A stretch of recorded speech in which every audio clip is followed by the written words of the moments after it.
Salve, minha rapaziada! E aí, tudo bem com vocês?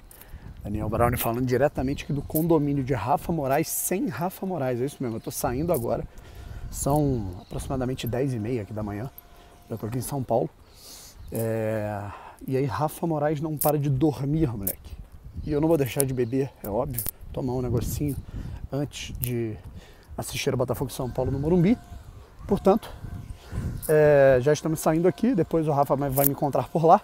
Estou aqui no local onde ele mora. Qual bairro, Browne? Não faço a menor ideia, não conheço nada em São Paulo. E aí, cara, como é o único tempo que eu vou ter para trocar ideia com vocês sobre o jogo, partiu pra gente trocar uma ideia sobre esse Botafogo e São Paulo, tá? Que tá longe de ser, vou dizer a moleza, né, cara? Mas um jogo que, se não ganhar, é tragédia. Não, não é, né? A gente tá mal acostumado porque o time tá um absurdo. É uma campanha histórica do Botafogo. Mas a gente tá falando de uma equipe qualificadíssima do outro lado. Bruno, mas é um time que ele vai a maioria reserva. A gente não sabe nem se vai a maioria reserva, tá? Eu diria que o São Paulo ele vai ter entre 4 e 6 titulares, tá? E, além disso, potenciais titulares. Esse é o que é o mais importante, né? Daqui a pouco eu vou dizer o que eu quero dizer com isso, tá? Mas o fato é que a gente está enfrentando um time qualificado, bem treinado e que está confiante, tá? É um time que vem de uma classificação, 2 classificações de reviravolta, tá?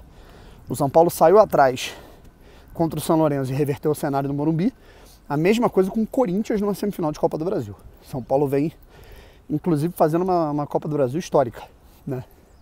Eliminando Palmeiras e Corinthians em sequência, e agora vem o Flamengo, né, na decisão. Tá legal?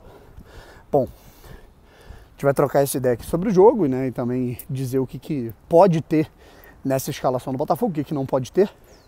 Se inscreve aí, deixa o like, ativa o sininho pra você não perder nenhuma novidade. Dá aquela moral, rapaziada. Pô, estamos chegando a 97.400 inscritos, falta aí pouco menos de 50 pra gente bater essa marca, 97.400. Ainda tá aí no teu telefone 97,3? Então se inscreve aí pra até bater o 97,4, pra gente ficar cada vez mais próximo dessa marca, pô, tão expressiva, tão significativa, que é a marca dos 100 mil, tá? Vou ficar dando um rolê aqui enquanto eu falo com vocês, e aí depois partiu o pré-jogo. Parada é a seguinte, rapaziada, primeiro falando aqui um pouquinho a respeito do jogo entre o Botafogo e São Paulo, da parte do São Paulo. São Paulo é uma equipe que, repito, boa, bem treinada e que está confiante, tá? Qual o fator que nos beneficia hoje, que a gente tem que tirar proveito? Desgaste. São Paulo vem de uma batida muito forte aí de jogos, viagens, e agora teve um jogo assim absurdamente desgastante contra o Corinthians, né? Quem assistiu a partida sabe, eu vi o jogo inteiro de São Paulo. Foram 90 minutos, assim, na verdade 45 minutos em que o São Paulo amassou o Corinthians, era para ter sido 5-0, inclusive. Corredor central, absurdo, né? Mas tudo na conta do Lucas também, que não deve jogar hoje, tá? A gente não pode ter certeza, mas ele pode ficar no banco. E aí ele saindo do banco no segundo tempo, ele é um jogador altamente diferencial, impressionante a qualidade desse cara.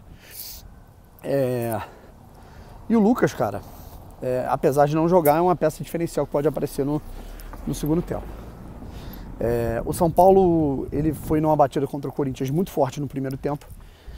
E na segunda etapa a gente viu né, que o Corinthians chegou mais próximo ali de diminuir e empatar no agregado, justamente porque o São Paulo cansou, né? O São Paulo concluiu a sua missão muito rápido e se desgastou bastante.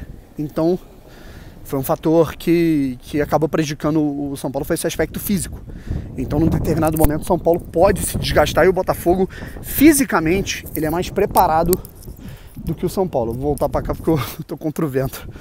Mas e o São Paulo, apesar de hoje jogar com um time alternativo / misto, porque na terça-feira eles já estão viajando para o Equador para jogar contra a LDU lá em Quito. Logística complicada, altitude, né? Chegar de avião em Quito é complicado. Então, assim, a gente se deu melhor que eles nesse chaveamento que vai para a Argentina, é mais tranquilo. E sendo que o primeiro jogo agora Newton Santos. E o foco do Botafogo é brasileiro e não sul-americana em primeira instância. O foco do São Paulo são as Copas em primeira instância. Tá? São Paulo deve ir a campo com o Rafael no gol, o Rafael é titular.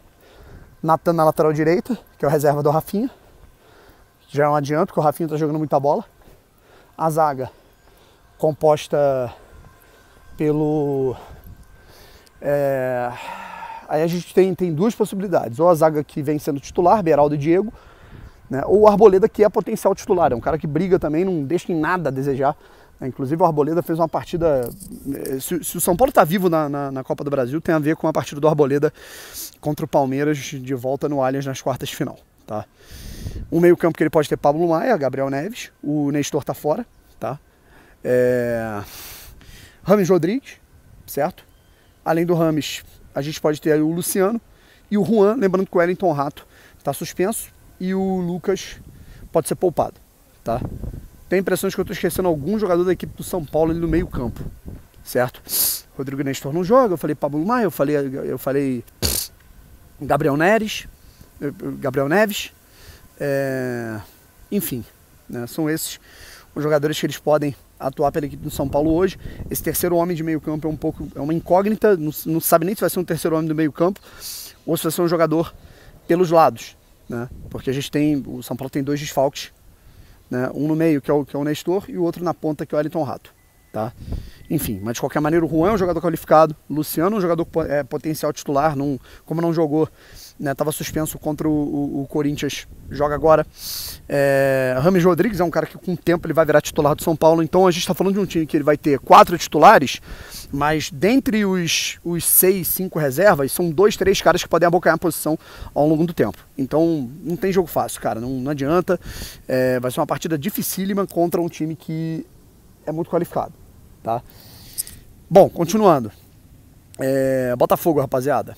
Botafogo, fora de casa, ele tem que retomar a vitória, né? Eu tô falando aqui que não é nenhuma tragédia se o Botafogo não ganhar, mas já tô empolgado porque são 2 partidas fora de casa em que o Botafogo oscilou, não tanto em termos de resultado, porque foram 2 empates, mas contra o Santos a gente deu mole, né? E voltou a jogar só na reta final, e contra o Cruzeiro o Botafogo não jogou, né? Então, assim, o Botafogo ele tem sido um time que ele começa meio devagar e depois ele aumenta o ritmo. Acho que o Lage ele tem se destacado mais nas alterações do que nas escalações. Tá? Mas vamos ver como é que o Botafogo deve ir a campo hoje. Acredito que com Lucas Perry, de Plácido, Adrielson Cuesta e Marçal ou Hugo. Acredito que o Marçal, tá? Pelo fator fora de casa, jogador mais experiente. Tietê, Eduardo, Marlon Freitas, óbvio, né? Primeiro homem. De um lado, Luiz Henrique. Na frente, acredito que o Janderson e o Diego Costa jogando no segundo tempo. Tá? Acredito, tá? Isso é uma suposição. E na direita a gente tem essa incógnita, né? Se vai ser Govinha, se vai Júnior Santos, se vai Diego Hernandes, se vai Vitor Sá. Eu acho que pelo rendimento do time no segundo tempo contra o Internacional, acho que vai Vitor Sá. Tá legal? Enfim, rapaziada, acho que a gente conseguiu falar um pouco sobre o adversário, a gente conseguiu falar um pouco sobre o Botafogo, né, que o Botafogo a gente conhece mais e tá encaixado. Arbitragem, a gente sabe que o árbitro vai ser o Ramon Abate Abel, que é um bom árbitro, na minha opinião. E o restante de arbitragem, né, assistente, quarto árbitro, árbitro de vídeo, eu vou colocar aqui na descrição para vocês darem uma olhada, assim como os prováveis times também na descrição, todos completinhos. Valeu? Um abraço, tamo junto, até a próxima e fui.